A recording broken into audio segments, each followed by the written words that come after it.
My dad struggled with alcoholism, drug addiction, a lot of mental disorders. Our house was pretty chaotic. That morning, I just woke up and I was like, I'm done drinking. I just got tired of looking forward to it too much. It was just making my life gray. I just feel like I was giving it too much power. I can only have fun with it.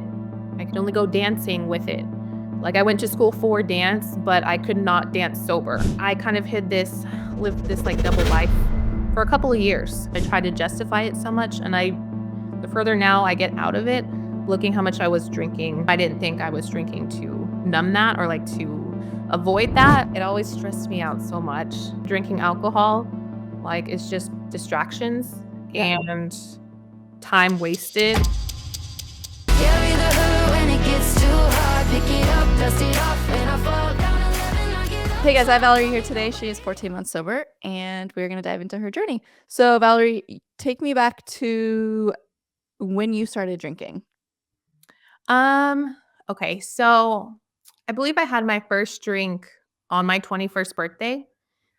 My 21st birthday, I remember I went to I live here in Dallas, so I went to a Mavs game with my parents, and I got some kind of drink. I don't know, that was my 21st birthday. And then really I didn't start drinking until I met my now husband, actually. Um, he was kind of like about to finish college. He was in the college fraternity scene, the drinking scene, of course. So as we started dating, he started taking me to like the town square bar area we have here. And that's where I really started picking it up, like socializing with him and, going on group dates and stuff like that. Um, so it really wasn't anything I had touched until literally my 21st birthday. And it's just because I felt obligated, like I felt like, Yeah. okay, I'm going to a game with my parents, to a basketball game, but I mean, I have to buy a drink. It's my 21st birthday, Yeah. Um, and then I would say I picked it up. I met my husband around 22 and kind of picked it up slowly from there. So, you didn't have any alcohol through high school? It wasn't like a big part of your life growing up? It was, which is why. Oh. So, I guess a little backstory, my dad has been struggling my whole life. So, I'm the oldest of 4 girls. My dad struggled with alcoholism, drug addiction, bipolar, a lot of mental disorders, anything under the sun. So, our house was pretty chaotic, and me being the oldest of 4, um, puts me in a very particular role, just trying to Yeah. he was never physically abusive with us, but of course verbally and mentally abusive, living with an addict and the chaos of all that. Um, and so the 4 of us, I can say we pretty much stayed clear of that until we were 21, just because the chaos we grew up in, we could see all the firsthand of all the things that came about that. And also we didn't wanna give any more, uh, I guess drama, what's the word? Just more worry for my mom. My mom is a Yeah. sailor, and she dealt with it all those years, and we had enough to deal with my dad that we didn't wanna cause any more trouble. So, it's funny that you say that you girls stayed away from alcohol because your dad was an alcoholic, and I always say this, I mean, I've said it several times, like, because there's just that one story about, there's 2 boys, one didn't drink because he watched his father, and one drank because he watched his father. Yes, we either It's like, become it or repel it. yeah, and you stayed away from it for so long because it repelled you, Mhm. and But now it can very go the other way, you know? And that's yeah, part of the reason I think, honestly, at least for myself, I can't talk for my other 3 sisters, but for myself is I was scared I had that gene. You hear that it's genetic, I yeah. didn't wanna find out. Like, I didn't wanna so that was part of it too, in case I did have that gene, which closer towards the end of my drinking time, I kind of felt like maybe I would eventually get there or maybe was on my way there. I don't know. Yeah. I've been struggling with this topic of is it genetic or not, and I think there's a lot of disposition to it, but I think it's the way our bodies break down alcohol and how our minds tolerate it as well. Because I've told people, I'm like, I am a lot like my dad on how I handle alcohol, Mhm. but, I don't think if you're not genetically cursed to be addicted to caffeine, and there's so many people addicted to caffeine, then why can we blame alcoholism on genetics? We don't blame anything else on Yeah. genetics. I do feel mixed about that myself. Yeah. I have times where I think about both. And I had a good point and it left me. Um, ugh, darn it, it left me. Well, I mean, I think, like, depression and anxiety and all, like, those mental like, bipolar, all those are genetic, which I think also play a part in how we become alcoholics Mhm. because, I mean, we didn't know how to, like, carry ourselves well, so we just turned to alcohol. Yes, and I kinda think, just a little bit about my dad. I really think and my mom's told me this, I think a lot of his alcoholism, drug abuse, but then all the mental struggles he had kind of came from trauma, like, he had, his sister had gotten murdered, and this was shortly before I was born, like, they were still dating, um, and he was with the man who ended up, killing my aunt, his sister, like, they were friends, and they were together there the night they were out at the bars, down, like, by Stockyards area in Fort Worth, and he had dropped him off at his house, and then later that night, they had found out that he left and went to find my aunt, which was his sister. So, he a lot of drama. Again, I wasn't born yet, but I've just heard stories from family, newspapers, like, he was with they were together before that happened that evening, and they were really close friends, and my dad was blamed a lot by my grandparents and stuff. Anyway, so that's a whole thing, but I feel like a lot of that stems from that kind of set off, I think he was around 19 or something, 18, kinda set off a Oh. whole new trajectory, you know? I mean, Oh, yeah. we'll never know, but I can't imagine because of course he never went to therapy for anything like that, you know? Um, but That the I mean, that is so hard. I had Chris did a podcast with me. I don't know if you watched it or not, but and she was talking about her trauma when she was young and her roommate got murdered. It's like, you have to live with that. I Mhm. mean, because that could have been you. I mean, and then your grandparents blaming your dad, like, that's so much. That's so heavy. It is so heavy stuff. So, the older I get especially, I just empathize, like, because I couldn't imagine being in those shoes, and I just can't imagine kind of how that kinda set off a domino effect for him and coping with all of that. Yeah. Wow. And so, is your are your parents still around? So, yes. So, my dad got sober. I think he quit heavy drugs maybe 10 years ago, like, right around the time I'd gotten married, but he really replaced that with alcohol. Um, he's had a lot of drama. He's finally clean, praise the Lord. I think it's a year and a half. Oh. And this next April will be at 2 years. They're still together, and my mom, like I said, is a saint. Life is so much less chaotic with him not, like, being sober, right? And I'm just hoping, like, the next 30 years of their marriage, hopefully they have that long, who knows, but, like, can make up for, you know, the All first the maybe chaos. 5 years of their marriage, 30 years. And my dad's trying to make up lost time with my 2 boys. And so that's very nice to see. And he knows that he missed a lot of time with us growing up, you know? So he's really trying to and I just pray that he stay sober Mhm. because it gives me nightmares sometimes when you're used to that cycle my whole life. Like I just turned 35 the other day and I'm just used to him, relapsing. So this is the longest he's gone and I just really hope that that's it. You know? And if it's not if God forbid it happens, he relapses. I had a nightmare last night, like, the 4 of us, we've talked about it. We all have nightmares at some point because it's just a big fear. Um, if God forbid that happens again, I recently found Al-Anon a couple of years ago, just love it, and I know, like, that's the first place I'm gonna be. I mean, church, of course, but then Al-Anon, like, was super beneficial for us. That's so good to hear because I recently was, telling somebody super close to me that they should probably go to Al-Anon to get over some of these things that is happening. And when you say that you're so thankful that your dad got sober and he can be a part of your boys' life now, like, that hits home because I don't think enough grandparents realize how much time they're missing out with their grandkids because of alcohol, and it's sad. Yeah, it is. So and I'm fortunate that he wants to do that. You can't make up for lost time, of course, but trying to make the best of the time he has left. Yeah. So you you struggled with your dad's drinking, and then you started drinking in your early 20s, Mhm. and It you're kind of grew 14. over time, young married life. We had a lot Yep. of friends. We still kind of do that, drink like fish, you know? It was very part of the social and just became more and more part of it just slowly started happening more frequently. Um, and so it kinda just got to the point and especially I think my dad's sobriety kind of triggered because this last time when he had just a huge mental, breakdown, me and one of my sisters went and got him into found a facility for him to stay at. He was suicidal pretty much. Mhm. And something I was pleading with him is like, "I will get sober with you. If you like, can we do this together?" You know? And deep down, I'm like thinking, "I don't really wanna do that." But desperate. I'm desperate.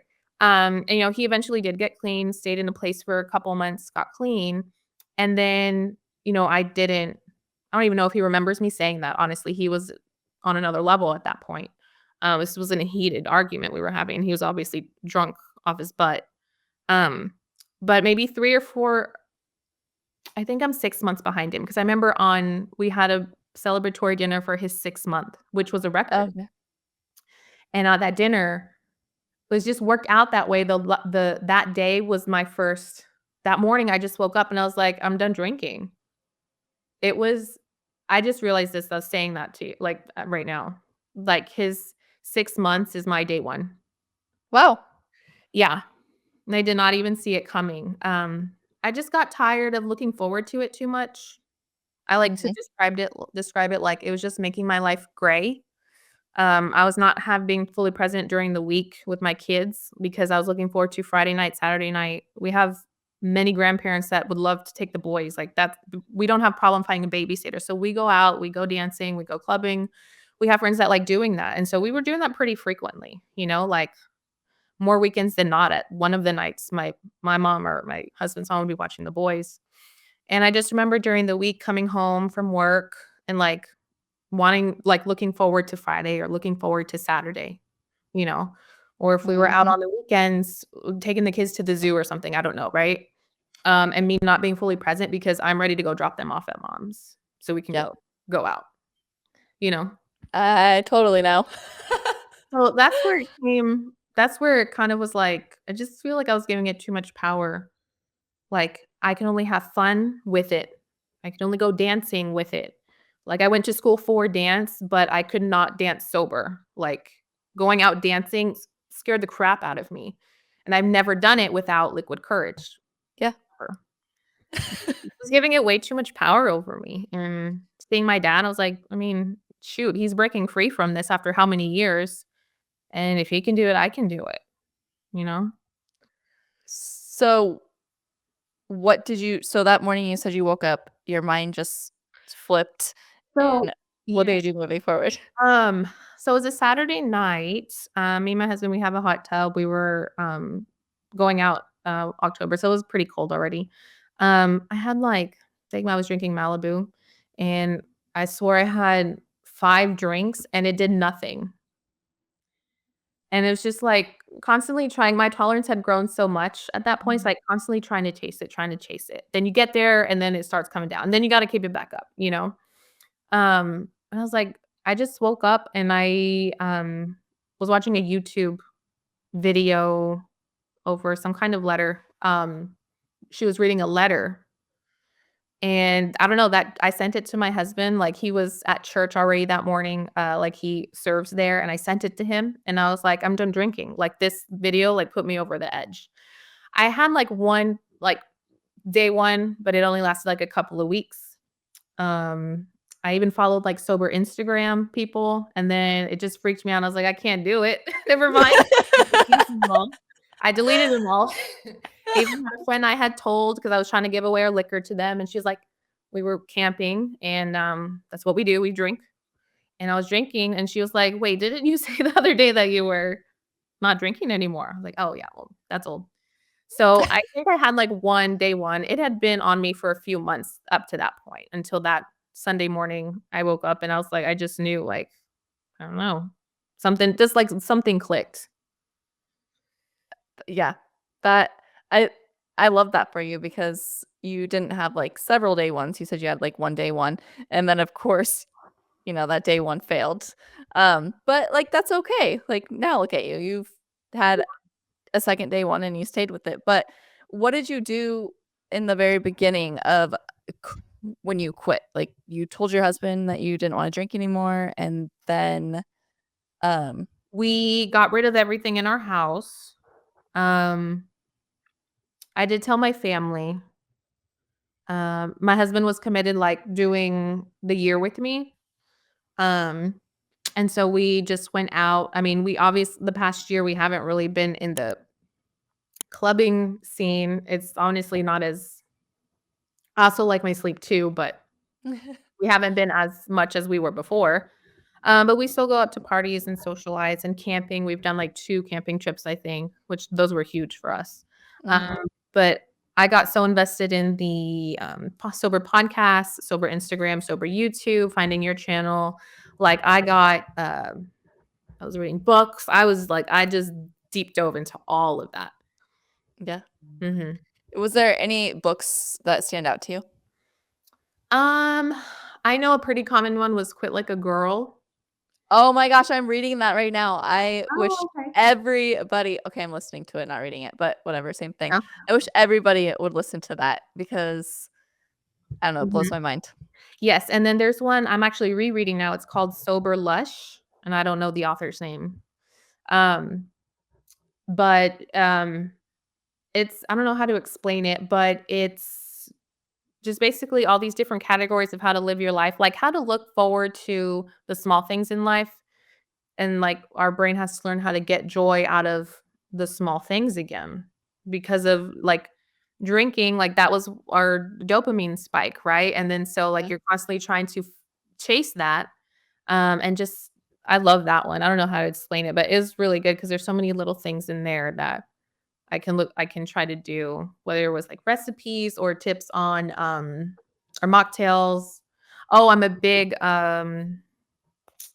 I guess NA drinker, like, I've Yeah. had the seltzers. They have White Claw now, um, which are pretty much the same price, which is so stupid, but Yeah, I could go I when I first saw those, my mind just went, "What the F?" yeah. Like, Like, just every go time down the next you can go aisle and here. yeah, like, you can get a 6 friggin' 12 pack of seltzers for $3.99. I Yeah, I just know. So we so save the much. White Claws, the NA White Claws, like, if we go out to a house party and I bring those, like, I don't Yeah. have them on a regular because 'cause they're expensive. Yeah. Books really got me through, and sometimes still do. I still go for them because I love it. It still makes me feel because White Claw, especially this summer, was our drink. Yeah. So we have a pool, we have a boat, where anytime we're on water, it's water, alcohol, water, alcohol. Yeah. So, those definitely got me through the summer, both of us. Yeah. I literally lean in on those seltzers so much and, like, having something in your hand, I feel like really helps, and the more I talk to people, like, it's so common, we have a little blanket, that's our blanket, we just have to have something in our hand, and we're fine for the most part. I mean, I don't know, Yes, that's that was just something big for me was in the evenings, just busy with work and kids, like, once you put them down for the night, have, like, 1-hour window, and it's usually to watch some kind of, like, trash TV. I watch pure reality TV, with wine or with the seltzer or something. So, it was about the habit of trading it off with something else. I do know my dad, though, he's mentioned that he kinda gets triggered, I guess, by NA drinks because 'cause I've mentioned it to him before, and so apparently there's people that enjoy it, like, it saves them, or kind of get triggered by it, or just and I can see how my dad when he said that, Mhm. they have NA beers, my husband likes the certain NA ones, but those really got me through, but I've heard that some people can feel really strongly either one way or the other about them. And that's like, a lot of people in the very beginning of my channel asked me how I felt about the NAs, and I always would say I think it just depends on the person. I feel like some people that I know, it took them right back to drinking, and then some people it's helped them. It's to each their own with their choice. I've had certain seltzers that taste just like White Claw, and then I can't drink it because I'm like, "Ugh, this tastes Mm. way too similar," especially like the black cherry one. Like the Waterloo black cherry brand tastes identical, I think, to the black cherry White Claw, Oh, and interesting. I can't drink the ones that are too similar. I'm turned off by it, but I can see it taking somebody to be like, "Oh, well, why not just have a White Claw?" I've had that with I think it was a margarita, a canned margarita thing, and I told Adam, my husband, I was like, "This tastes way too similar." And I had one, but I didn't. I bought like a pack of 4 or something, and I couldn't drink the other ones, and it did kind of trigger me a little bit. You're right? It's Um, weird. yes, I love the White Claws though, because it's like all the fruity and then there's no bitter like you can't taste the alcohol part of it. So it's like, oh, the mango is my favorite. It was my favorite one. Yeah. So what type of drunk were you? Were you a blackout, like See, that's what I was gonna mention that slipped my mind. I've heard that the blackout versus non-blacking out is a genetic or a hormonal thing. Like some people's brains black out, some people's brains don't. And so I was fortunate that I didn't. I never did. Like I got hazy on some nights maybe, but I always remembered everything that happened. Um Honestly think that's kind of what made it a little harder for me though to quit or to justify to myself to quit. You know, like even my mom is a true take it or leave it drinker. Like just one, she always has one margarita. I've never in my life seen her have 2 margaritas, just one. And that's not me. I want 1, I want 5, right? yeah. And so especially as my tolerance was growing higher. But I never blacked out. I never had I mean, me and my husband would have little arguments, you know, but nothing major. And so it's kind of hard to justify. Like, even my mom would tell me, you know, "I don't think you were that bad." N People would tell me, "I don't think you're that bad. I don't or why are you quitting?" So I kinda wish that's not a good wish, but I kinda wish that I hear these stories all the time of like, "Oh my gosh, it makes it so easy." Like, "Yeah, I need to stop drinking." You wish you were that sloppy girl, like Yeah, when I sorry. drink this bad XYZ happens, and, like, I didn't Right. really have that. I just so in a way, I feel like it made my choice harder, um, 'Cause and you so I didn't have any huge red flags telling you to quit drinking. no, it was just something, especially the last couple of years I've gotten a close, I've always considered myself Christian. I grew up, like, in the Catholic church, but now I go to a non-denominational church, and the last couple of years I've just slowly been getting closer and closer to God than I ever thought. Like I thought I was close to him, but I feel like I really wasn't. And so drinking was something that I felt he was calling me like to get out of my life because I was making it because I was making alcohol my God, essentially. I was giving it Yeah. way too much credit, way too much power, way too much authority over my life. So that was a big part of it.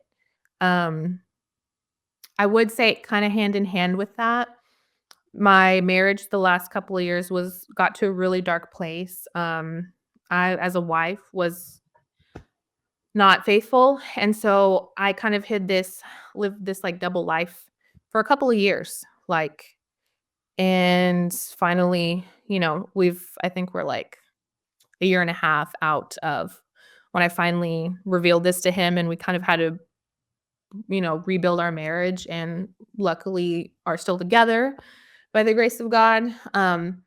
But I think during that period of when I was living this, you know, living in sin like that so much, I tried to justify it so much, and the further now I get out of it, looking how much I was drinking, and at the time, I didn't think I was drinking to numb that or, like, to avoid that or trying Mhm. to deny what I was doing.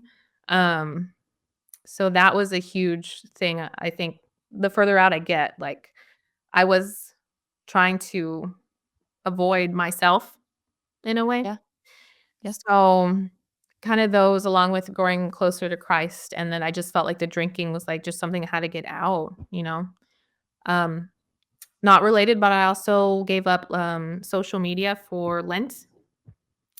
Oh. So, I gave it up for 40 days, um, and then I just realized, like, kind of with the drinking alcohol, like, it's just distractions Yeah. and time wasted, and do I want my kids to see me like a zombie on my phone? And so I after Easter came and I was like, "Oh, man," I was just seeing just how much better I was feeling in peace, more at peace I was feeling. I just decided to take it off, you know? Yeah. So, My husband's still on Facebook. I'll get on his Facebook every now and then to see something, and then I get stuck in it. I'm like, "This is exactly why." Yeah.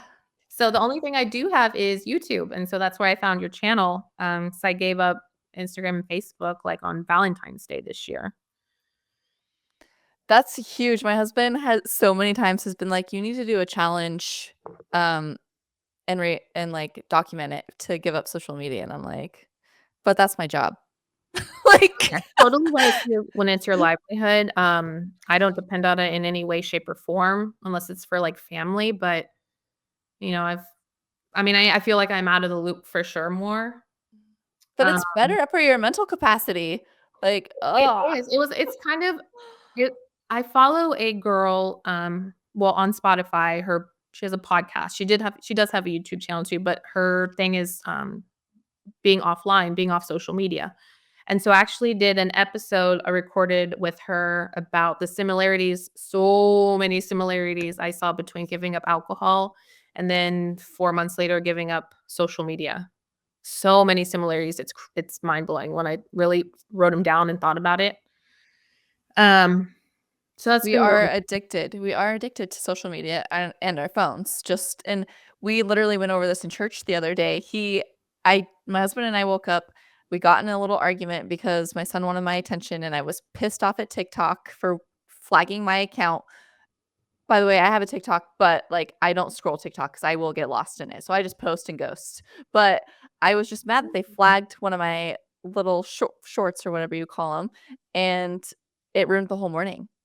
And then we went to church, and he was talking about our phones being such a distraction and causing so many issues. I was like, "Oh my Isn't that gosh." funny? I love when you hear a message at church and you're like, "That's I could just feel, like, the heat from my husband, like, I'm like, "Oh my gosh."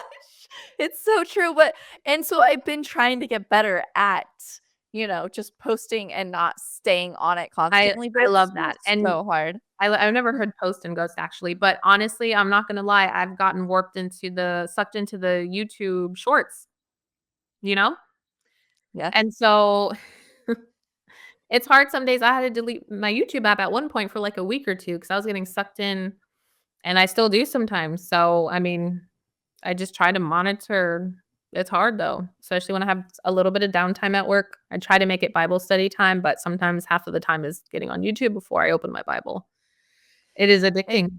it really is, and so I'm glad that you brought that up because I haven't done a video on this, I haven't really talked to anybody about it, but I really think that social media is almost as dark as drinking. Like, it just consumes us. We look forward to it. We can't let our phones down, just like we can't let the drink down. We can't go anywhere without having a drink. Like, we can't go anywhere without taking pictures and videos and constantly having to tell everybody where we're at, what we're doing. Like, it literally consumes us. Yes, and you mentioned, like, having, like, it gives me too much it's taking out so much mental capacity space out of my brain. Like, with the alcohol, all day I'd be thinking, "Okay, tonight." I also like going to the gym and being I'm not fit, but I have worked out. I've always worked out, and I just felt like some nights I was drinking and canceling it out. So I would be thinking the whole day at work, this teacher at work thinking about, "Am I gonna have the wine tonight? Am I not gonna have the wine? Am I gonna have the rum tonight? Am I not? Am I gonna cancel out the gym I did this morning?" Like the Yeah. mental space. And then with the It's social media too. yeah. Oh my gosh. You, like, just opened my mind to a whole new I'm like, maybe I really should just delete them," but it's so hard. Now, But so I is quitting drinking. if it was tied to my income, like, to my livelihood, I don't know what that is like, right? Because 'Cause I'm a Yeah. teacher, I'm like, I don't need it. If anything, I need less high schoolers trying to find me on because I have them try to find me sometimes. Like, just and Yeah. honestly, I have 2 boys, and they are going to want phones eventually, and I feel like I'm setting the better example, like, saying you don't need social media right away. Like, I'm trying to be Mhm. really firm on when I allow them to have phones, social media, because I worked with high schoolers. This is my 10th year teaching, and I see it every day. Like, and so I feel like if I'm able to delete that and learn how to live without it, I can be they can I won't be a parent saying practice my dad loved to say this one, "Do what I say, not as I do." Ah, But and also the drinking thing. I think about that too as a parent. Like, will my kids probably grow up and drink? They might. They might, but I'm hoping I'm setting a good example and maybe one day they will see that, maybe once they're out of their 20s or something. I don't know. Well, literally what you just said is you wanna set a better example for your kids by not being on your phone and social media, just like you wanna set a better example for them not to follow in the footsteps of drinking. Or It yeah. it, like, It is so many. kids Anytime I still listen to sober podcasts, I still listen to offline. Well, there's really only one podcast about being offline. But anytime I hear one of the episodes, I'm like, this is literally like the same thing I'm hearing, but yeah, they're talking about alcohol or they're talking about social media. But there's so many crossovers to it. and there's so many obviously, I haven't done research on it, I just hear things and it, like, lives in me, but, like, all of what the social media and the scrolling is doing to it's a quick dopamine hit It is also. the same thing. Yeah, and I'm like sending emails. Okay, let me knock out these 2 emails and then I can get on my phone right there, yeah, Like it's yeah, my treat right there. Looking forward to it just like alcohol, literally so a much. quick dopamine hit. Another thing was, like, losing sleep time, especially my 3-year-old still doesn't sleep consistently through the night, like, every night. It's still hit or miss and, like, just staying up late or waking up, like that's something else too. The hangovers, I never really got hangovers, but I could feel like the last 6 months, I was feeling it a little more in the morning. I did recognize that. Not to where, like, I wouldn't be able to stay in bed, like, you can't do that as a mom with little ones. So, But I was feeling it more for sure the last 6 months or year that I was drinking. wow, you are one of the, I guess, quote, "lucky ones" that you didn't have all these, like, red Bad flags thrown at consequences. you. Yeah, like, I didn't have these bad consequences directly tied to drinking, which really did make it hard for me to justify, and I don't remember where I heard the quote, but, like, you don't have to qualify to be sober. Like, you don't have to have a Right, rock bottom to be sober. exactly. Like, it shit doesn't have sorry, I don't know if I can, Oh, yeah, no, it's fine. you don't have to lose your life or, like, shit go horribly wrong for you to say, like, this isn't good for me. Like, why do I do this? What am I getting out Nope, of it?" You know? exactly, oh my gosh. So, uh, how has your marriage improved since you quit drinking? You said you guys didn't really fight, but, getting over something that I'm assuming is pretty hard. I've heard I mean, I've had friends that have gotten past it as well, but, I don't wanna dive into that personal story, but, your relationship with your husband, you said that he did the whole year with you, but then he's slightly drinking again. Yes, and for him, I really got lucky and, like, if he got any kind of way how my dad did growing up, it would be a different story if I would be okay with him continuing to drink if he wanted to occasionally. He really is fine. He just gets, loud. Like, he just gets happier and louder, which he's already pretty loud. Um, he's like a happy drunk. But I would say, especially the rough patch, of course, we hit, like, the first 6 months after that were really hard, right? Hard for 2 sober people to talk about and go through. Took a lot of therapy through our church, and then we found an outside therapist to work with us. So we kind of realized, like, we were getting into more arguments or we were having more feelings when we would be drinking, and we quickly figured out, like, that's not like, conducive. That's not Mhm. gonna get us anywhere, and, some people can say, like, your true feelings come out when you're drunk. Then other people say, "Well, I said things that I don't mean when I'm drunk," or "I was angry, I didn't mean that," XYZ. Um, but, I mean, now we're in such a good place. I feel like we had to go through that so dark season to get out. Like, I just feel God puts that like, Mhm. that was our test, and so much growth has come out of that, like, in all these different ways, like, my relationship with Christ, but then my relationship with alcohol, social media, which thus helps my relationship with my marriage and my kids and trying to break my generational curses that people that phrase, trying to. So much has come out of that. So our marriage is really good. Like, we try to see our therapist once a month. We try to make it a point to do that with her, and she knows our whole story. We started seeing her pretty much right after, like a month or so after. Um, but it's just so much clearer, Mhm. and even say my husband does go out and we go out somewhere, he has a couple of drinks. Um, it's not like that is kind of a limit we've put, like, when we are out, like, 2, because after that, I'm just gonna get angry. Yeah. Wait, I guess. Um, but he was never a person to get angry, if anything, after a rough patch, he rightfully so. I've always told him, like, if the roles were reversed, I don't know if I could I don't know. Right. He's yes, I'm just very grateful we've gone through this and he's, stuck it out with me. So you guys met drinking. Your life was revolved around drinking for what, 9 years? You Yeah, guys so I like to say that I drank really 11 years-ish. but that's Um, all you guys knew, like, with each other, yeah. right? Yeah, so it was really hard, like, we do go camping a lot, it just slowly got over to, like, "Oh, what are we doing this weekend?" Like, "Where are we drinking this weekend?" Basically. Yeah. It's we're drinking, but we're doing XYZ, but of course, we're gonna be drinking while we're doing those things. So that's been the hardest part is going to parties and learning how to socialize and, like, have fun, um, rewiring my brain to, like, can have fun, like, I can have sober fun. I can go Yeah. camping, have sober fun. We can go I do Can I whatever. ask you about that? Do you My first camping trip sober, I was a complete bitch because I was like, "How the hell? Like, why am I doing this? This is so stupid." However, I got first past the first one, and then I realized how amazing camping actually is sober because 'cause you're not hungover the whole time. You can Uh-huh. actually, like, hear the things, see the things, feel the things. You know what? I will say I haven't had, like, a red flag moment, but I remember this moment distinctively, and I thought about it not too long ago, and I was like, "I feel really bad." We were camping, I had a glass of wine, it was sangria probably is what I drank. I was pushing my son in the stroller, like those little cheap $20 strollers, that fold really nicely, like, really The small. umbrella ones.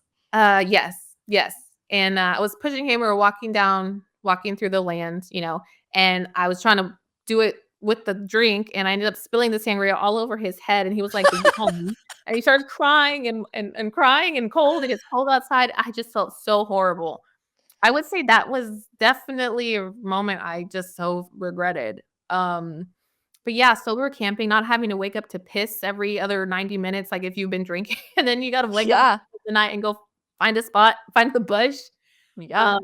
Waking up like, "Oh my gosh," and then my husband the same, because it would be me up in the early morning with the kids, and, like, I was just pissed off and, like yeah, so But then you just are drinking all day long because you're yeah, camping, so no and F's given. you're doing the mental work of, like, "Okay, where's my next drink? Where's my next drink? Okay, someone's gotta go to the store and go buy a drink," or, "Oh, the Yeah. drinks weren't in ice and they're hot, we gotta let them get cold." Um, am I drinking too slow too quick? You know?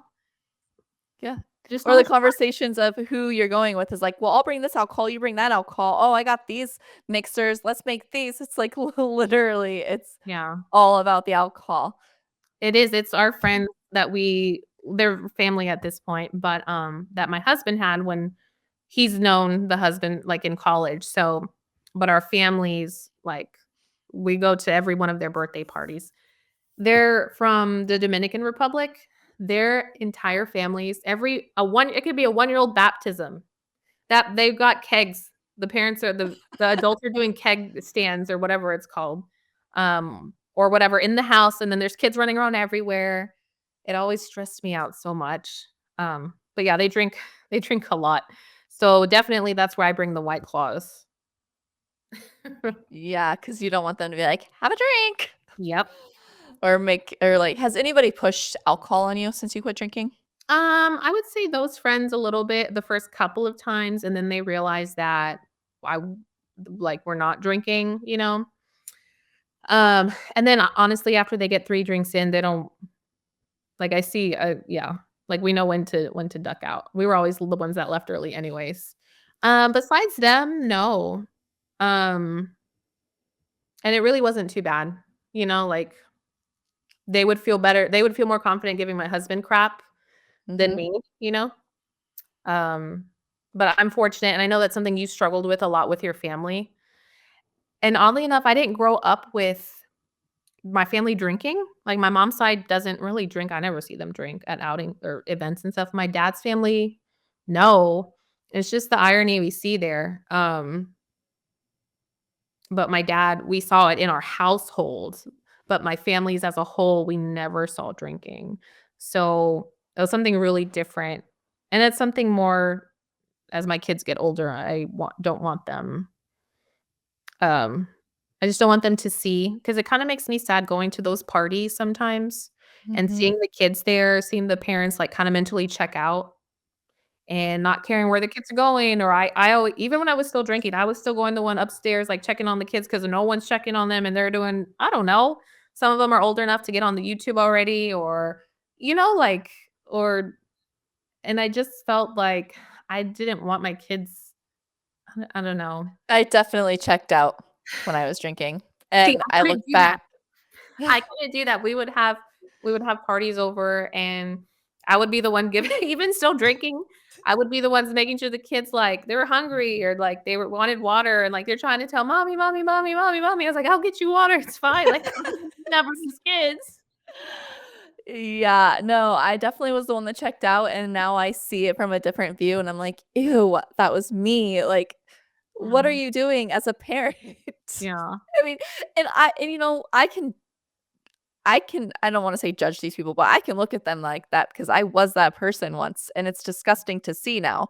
Like, Mhm. no, like, our kids do not need to see us wasted, and they don't need to be ignored. Yeah, It I do kind of get sad about, like, those kids because 'cause they're growing up close to our boys, like, we see them so frequently, but, like, they're growing up seeing their parents drink at what no end, and acting, Mhm. seeing their parents morph throughout the night, and so that's something I really didn't want to do for my kids, you know? Yeah, I do. It's so hard, and I mean, I have a very good mix of people that have kids and some that don't have kids, but on my channel, but I just feel like as a parent, once you quit drinking, you realize all the things that you have missed out on, and we obviously can't get back that time, and thankfully for some of us, our kids are young enough to make up for that lost time, Mhm. but, I mean, there's so many times where I was like, "Wow," like, I could have actually, like, remembered a lot more of this or, cherished these memories a lot more because but I was always drinking. Christmas, right now, like, nothing's wrapped. We talked about this. Usually, everything was wrapped because I'd go hide in the room drinking wine and wrap my Christmas presents. But now I'm like, Yeah, "Oh, it's a lot well." easier to do when it's, like, "Oh, that sounds like a funner time."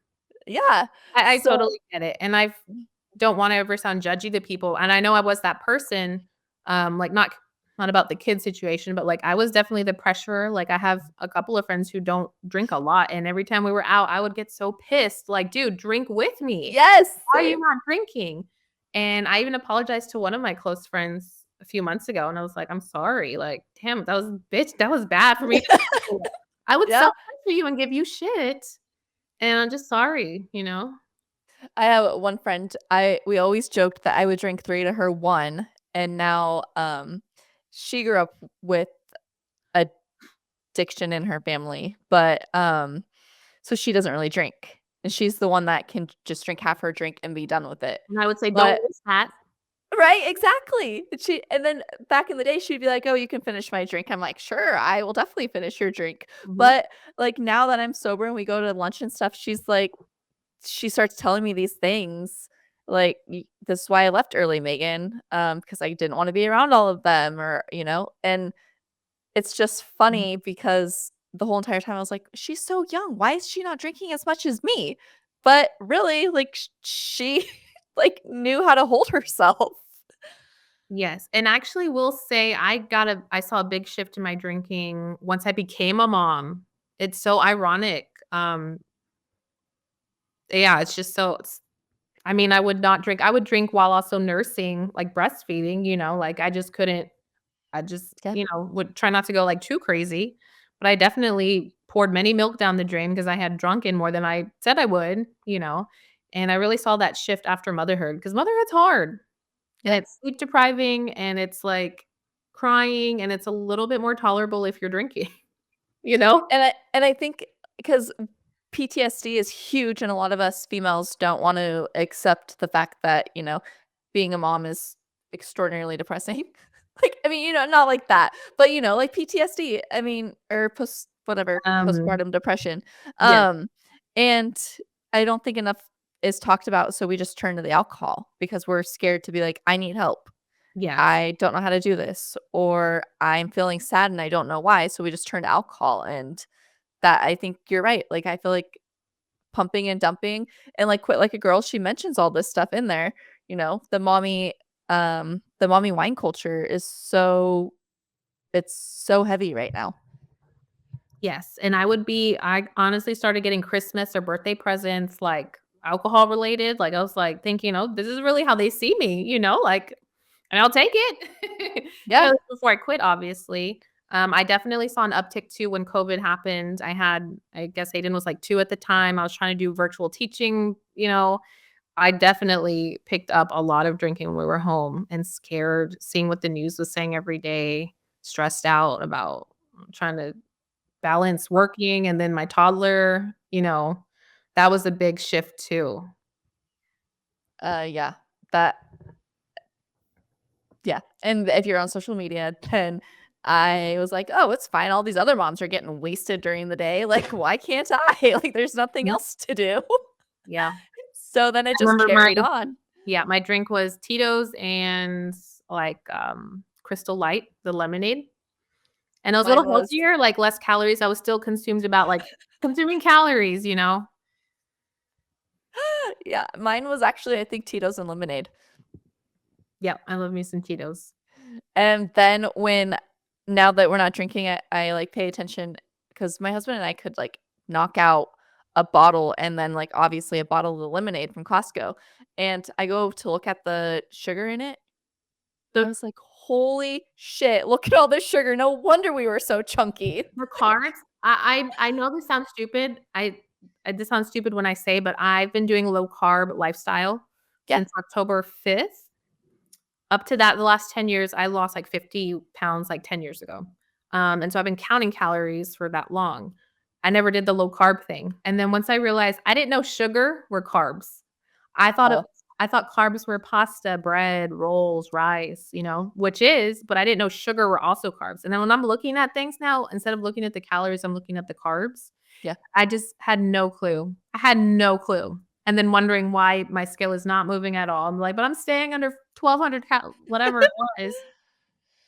I when don't feel stupid because when I first started calculating my macros in 2017,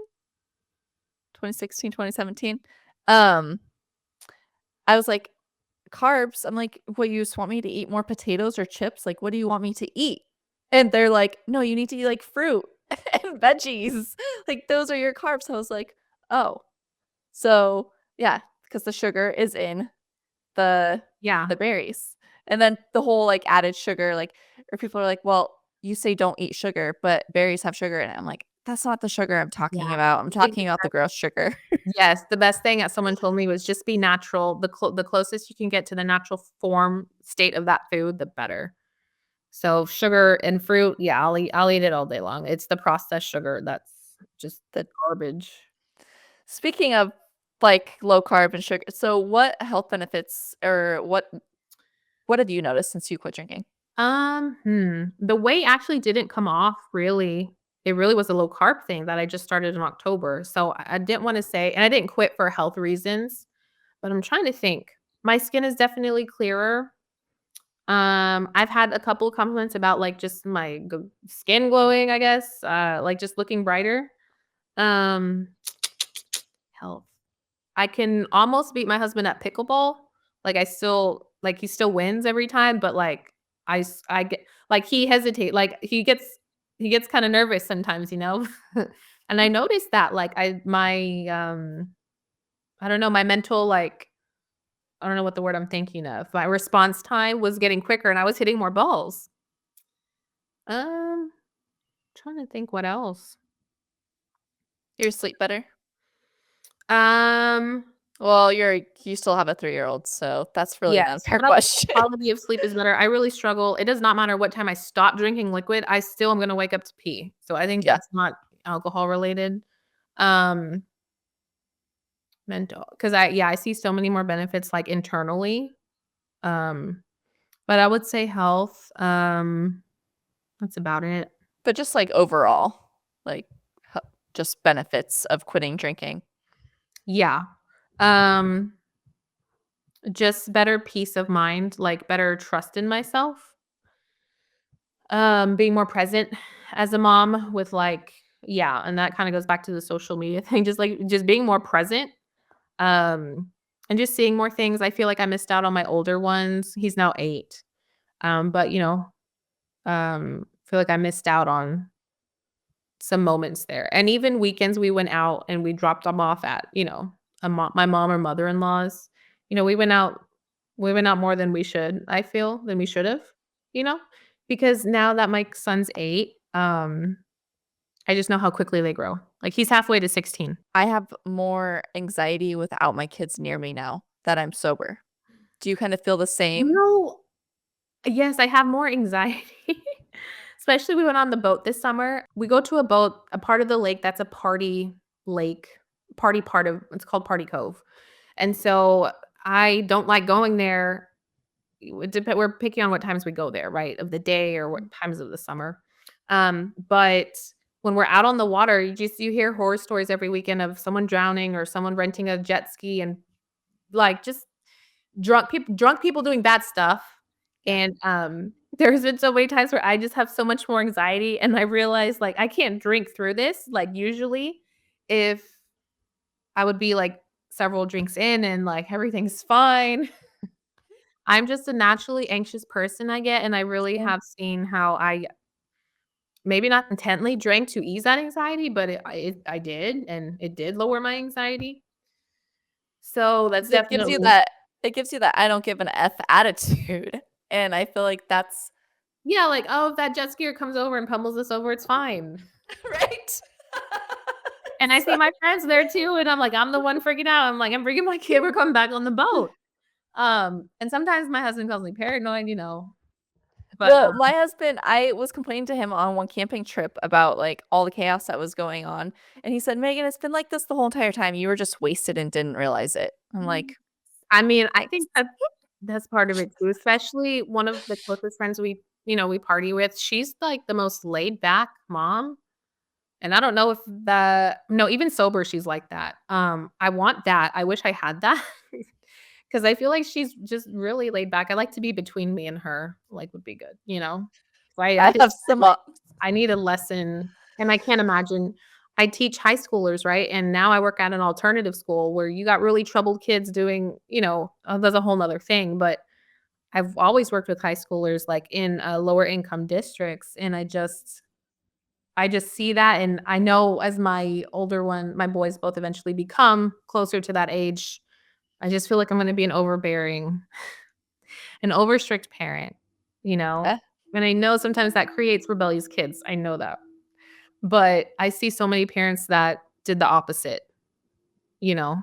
And so I know it's about a good balance, but I just have to take that when it comes, and I worry too much about my future, honestly, as a mother. yeah. Well, and then everybody says, "You have to live in the present." I'm like, "It is so hard when you are a parent to live in the present because, I mean, alcohol numbed my brain to, like, thinking of something bad happening to them constantly, and now that I'm sober, I, like, literally feel like something bad is gonna happen to them all the time, like, I don't know, like, they're at grandma and grandpa's, I'm like, "They probably fell down the stairs, broke their neck, and died." Like, like, it's just all these things in my head, and it's because they're not in my presence anymore, but, like, being sober and feeling them o out of like, I've talked about this in counseling, and she's like, "Because you can feel it now, Megan. Like, you were drinking when they weren't with you." And, like, oh my gosh, it's What so state weird. in Which state? Mhm, Idaho. okay. So, you've heard about these drones situation? Yeah. Okay. So on our drive back from my mom's, like a 45-minute drive, I was getting sucked into YouTube about, like, it's the Chinese, and they're gonna attack us. Just, like, spiraling and, Yeah. you know, whole I nother think the whole same nother thing. thing whole 'nother thing, but it's just, like, you have to be present, like, I just have to know and my family, like, Jesus is our Lord and Savior, and, like, we can't control oh my gosh. It's just Yeah. we just I mean, whole 'nother I topic, but, like No, I get it because I, like, think the same thing, and I never used to have these thoughts when I was drinking, but now I'm like, "Hey, what if something happened? What if, like, we went into, like, chaos in the world, and how do I get to my kids? Like, what's the quickest way to get to my kids? Are they gonna be protected?" Like, I don't it's just all the things that run through my brain sober now, yeah. and it's insane. But I don't know if it happens to other people that aren't parents, like, Well, but, I like keep telling my husband, if we weren't parents, I really wouldn't be caring about I mean, yes, say Chinese attacks us, nuclear war, World War III happens, right? I'm twice as scared for my children, yeah. like, not for me. If it was just me and my husband, like, it is what it is, but, like, I think it's twice as much, like Having kids in this day and age, and I'm pretty sure our grandparents probably said the same thing, but, like, literally having kids in this day and age is so scary, Mhm. so scary. And I think a lot of us drink or drank because it is a scary world out there. Yeah, I would if it all came I don't know, I'm not even gonna say it, but I would see how very enticing it would look to numb, in a very dark time. So one of the biggest things that helped you quit drinking is you wanted to, help support your dad, obviously, but the other thing was reading or listening to podcasts and, like, quitting alcohol books. Do you Mhm. think were tremendously helpful? Yes, my husband didn't need any of it, and I just feel like men's and women's brains are so differently wired. Like, he Mhm. was like, "Yeah, I can, like, stop drinking," and, like, but I need all of the emotional support to do that. Even with social media, quitting that, I, like, clung onto books and the one podcast I found, YouTube channels. I was YouTubing so many videos about people who had quit social media. Like, I have to fully engulf in that world for it to get me through day to day. Isn't that crazy? Like, And he was like, I "Yeah." Like, "Oh, yeah, it's been, like, 6 months." I'm like, "Yeah, no, it's been 5 months and 2 weeks, yeah." Because I'm counting the days here, and he's like, "Oh, yeah, it's been 6 months of not drinking." I'm like, "Listen, man." so, do you think that, going forward, you know, you and your dad I mean, are your sisters still drinking? Yeah, my youngest the next one below me, I don't think she's a heavy drinker. The youngest 2 are in their early 20s. They're living it up, you know, and I hope, like, as the oldest of 4, like, one day it'll none of them have kids, um, but I hope that maybe they'll like, maybe what I'm doing right now will set, like, a You'll blueprint lead or the way? seed Yeah. for them, to maybe eventually do it, you know? Yeah, well, and it takes one person in the family to break the cycle, and, well, your dad that I mean, huge for your dad, that is absolutely amazing, and I really hope that he stays sober as well. Yes, I do. wish, like, a lot of our dads would get sober, but, that's a whole 'nother topic. Um, but then so it's like your dad and you, like, started this huge family shift, and, like, hopefully, the others will soon to follow. Yeah, I hope so eventually. I know the younger ones are, especially I think not being parents is, I mean, I'm sure there's sober people that aren't parents, but just being a parent really shifted that. Like with the social media thing, I don't think I would have quit social media if I didn't have my boys. I think a Right. big push for me for quitting both of those reasons was them. Yeah. Oh my gosh, literally I'm gonna have to dive into the whole quitting social media and quitting alcohol topic because I really feel like talking to you has really opened up my mind to how connected it literally is to each other. Mhm. And it's It is. absolutely disgusting because this isn't as I, like, point to my phone and nobody can see it, but, like, it's literally it a to it all the stuff that we see on social media is toxic to our brains, just like how It alcohol is is. toxic. When I work with teenagers that are depressed from it, and you just hear all the bad data. Like, I didn't know on TikTok, there's, like, a thing of, there's channels, I don't even know how this is allowed, but, of channels, like, showing students or showing teenagers, like, ways to end their lives. Like, it's a feed that But algorithm that's given. that exists out there. And I And know they the flag Bible. my account. They flag my account for comparing alcohol to heroin.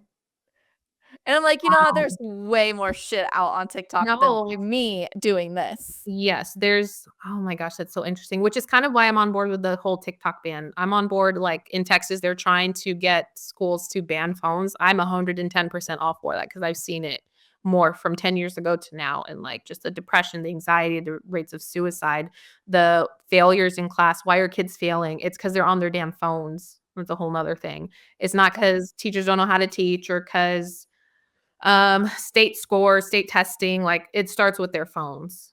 Mhm. Yeah. Just like the alcohol addiction starts in the environment of our families, and then the kids are watching their families drink, so they're like, "Oh, I'm gonna drink." Just like our kids are watching us on our cell phones all the time and Yeah. ignoring them, and so then they get phones, and they're like, "Oh, I'm gonna do what mommy and daddy did." It's like, oh my gosh, it's such a Exactly. cycle. It is. So that's why I feel like me quitting these things, I'm trying to set a good example. I'm not going to foolproof my kids like what they do with their lives, like the choices they make in their lives, but um just praying that it makes an impact on them. And Oh, like yeah. if I can do this, like I've done this for X amount of years, like I'm talking about future mom me, like it's not like no, you don't alcohol's not a part of it doesn't make life better. It's not a part of it doesn't have to be a part of your life. Yeah, You know, exactly. social Mm. media teenagers have enough drama. Being teenagers hard enough. Like, Drinking is a choice just like social media is a choice. Like, we don't have to be on social media, and we don't have to drink. even though the majority is doing those things. Exactly, and it's not talked about enough, like, how terrible both of these toxic things are to our brains, Mhm. because they're just like, there's always an excuse. They're always in denial, and it's just I don't have a problem. I will admit I do have a problem with my phone, but We all do. I talk to people all the time and like, "Oh, you good for you. You should get it off. I wanna get off." Or people who do detoxes, the ironic thing is I could never commit to a dry January or whatever month. I never heard about it until my husband brought it up one year. Like, "Okay, dry January, so you, like, don't drink for the month?" Like, I would never even attempt that. He wanted to do that several years in a row. I was like, "No, I can't." And then I ended up being the one that is sober and, like it's so ironic. I never did a social media detox because I was like, I can't do that, like, for a month or, right? like, I can't do that. So, I mean, God's truly just rewired my brain and, like, my desires where, like, a year ago, I was like, who am I Yeah. in all I these ways?" bet your brain has to feel like some part of you has to feel like way more at peace and happier letting go of alcohol and social media. 100%. And that's made And way for, like, my growth in church my growth in having the voice. I'm just trying to be the best, like, model I can be. Mhm. Um, yeah, so it's just done a world of a difference, like, just my inner peace. And knowing that I'm trying to do the best and, like, God does the rest, and I can't stress about the rest. So I'm Right. trying to be self-disciplined. It is self-discipline in all And those a lot of people lack that. and you can't do I didn't think I would be able to do it. Like, Yeah. I couldn't commit to 30 days of detoxing from anything. So, and it goes, you mentioned discipline, and I feel like a lot of people are motivated right now to do dry January. And I don't know when this podcast will go out. I'm assuming before January. But like so many people are motivated to do dry January, but are they disciplined to do it? And are they disciplined to stay sober? Like Yeah, it was a couple years ago before I even quit drinking. I was like, wait a second. It's not about motivation, it's about the discipline. Like you have to have discipline. Like it is. you can be motivated to do anything. It's only going to last like 3 days, but you have to have the discipline to keep it going. Yes, even, like, what I try to have a goal of, like, 20 minutes of, like, spiritual, like, Bible time. I'm trying to read through the Bible front to back. I've never done it. Yeah. And it's taking me slower, and I don't do it I don't do it every day. I try to do it every other day. Trying to do it every day during our Christmas break we have. It is self-discipline, like, I bring it to work. Am I choosing to open it today or am I not choosing to open am I choosing to get on YouTube and get on Shorts? Telling yourself, like, "I'm going to do it today," and actually do it, I struggle with that still, but that's just something I mean, I will get through the Bible. It's not gonna be in a year because 'cause I'm but, yeah, mental discipline every single day, And I'm waiting for that habit to get better because I feel like the drinking and social media slowly over time, the longer you go, you get into that habit. Mhm. So I'm really still struggling with the habit of like having my personal time with God every day, but I'm going in the right direction. Yeah. Man, it sounds like you have grown so much in the last almost year and a half.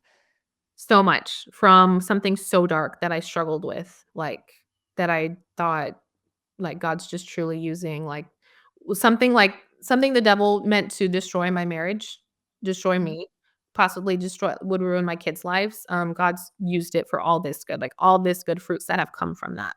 That's Yeah. truly amazing.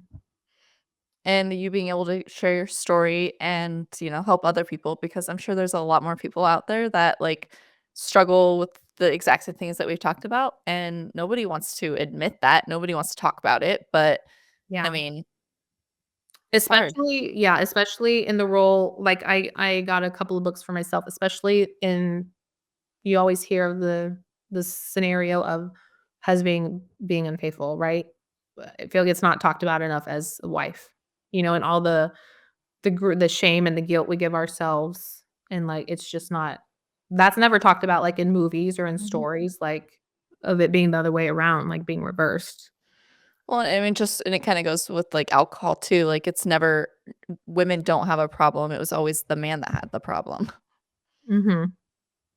Just like women didn't have ADHD or like little boys only little boys had ADHD. Little girls never had ADHD, but like, now we're Oh, finding out these things that like women are inattentive ADHDers versus the boys, Men are the only ones that are unfaithful, men are the only ones that are alcoholics, but like women are just as guilty. yeah, like, we're all like, God made humans all humans are sinners. Exactly. Something else I've realized is, like, sin is sin, like I would call out other people's sins when I was hiding this so dark thing, and I was just sin is such a dark place, but, like, I have no room to judge. It's humbled me a lot too. Like, so many areas of my Yeah, life, I have no room to judge because 'cause I've been so far from where I am now, you know? and I think a lot of people have, but, um, gosh, I really appreciate you sharing your story, Thank you. I really feel like I have a lot to share, so that's why I wanted to reach out. and I'm sure we could sit here and talk for another hour. Oh, But I mean, like, getting people on to share their stories is absolutely incredible, and I hope, like, I can keep getting more people to share their story because, I mean, you're touching somebody's life that you don't realize that you're touching, and listening to me all the time is not gonna always touch somebody's life, but maybe my guest would. Like that and mhm. that's why I really love when people are, like, willing to share and open up, even though it's hard. I mean, it's terrifying. When I did my first video, I was like, I'm doing what? Like, you want me to talk about quitting drinking?" Like, oh my gosh. I thought about it too. I've had these moments where I'm like, I could be a YouTuber. But I can't. That's not gonna. I need to stick with teaching. I feel like If you're not on social media right now, please do not do it. that's part of. I really don't envy you because like And I maybe don't even get paid for it. Like, I don't get paid for it. Like, oh no. No, what? you have to have, thousands of Oh, subscribers I and have no clue views. how that Like, world works. yeah, like, and I don't even get, like I mean, I don't even have, like, sponsors or anything. So, I mean, I just simply do this I do to help follow, like, people. the one offline girl I follow. She started with YouTube, that's how I first found her. And then she was talking about a podcast she was trying to do because she felt kind of but it's hard, that's how you reach people on YouTube, they're on social media, right? So it's kind of Mhm. a weird situation. Um, but I listen to her podcasts, and that's all that she does, right? Like, she very rarely posts on YouTube now intently because her focus is on this. And I don't know how much her growth, like, channel works on, but I mean if you were making your livelihood on it, I totally see, like, man, that's hard to do. You gotta figure out you gotta rework your life around it, you know? Whereas me being a teacher, I'm like, it doesn't make any difference to me, you Yeah, know? It's only a positive thing, like, it's taking so much wasted time out of my life, along with drinking. yeah. I envy those people that are not on social media. I'm like, "Oh, that's weird." I'm like, "But really, it's not." Just like when people wouldn't drink, I was like, "That's weird." And now I look at it and I'm like, "Oh, no, I was the weird one for drinking so much." I'm right there with you. Oh my gosh.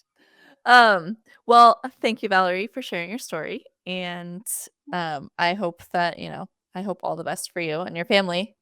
Thank you. And your videos have been awesome. So I found you pretty on, I feel like, and then have just kept up with you. Like I've really narrowed down who I follow on YouTube, and a lot of it is either sober influencers. That's really it. A couple of gossip channels because I live in the reality. All the drama. My husband jokes that I need, like, bleeping and table flipping in my life because I don't have any drama anymore, and I'm grateful to find your channel for sure. Thank you.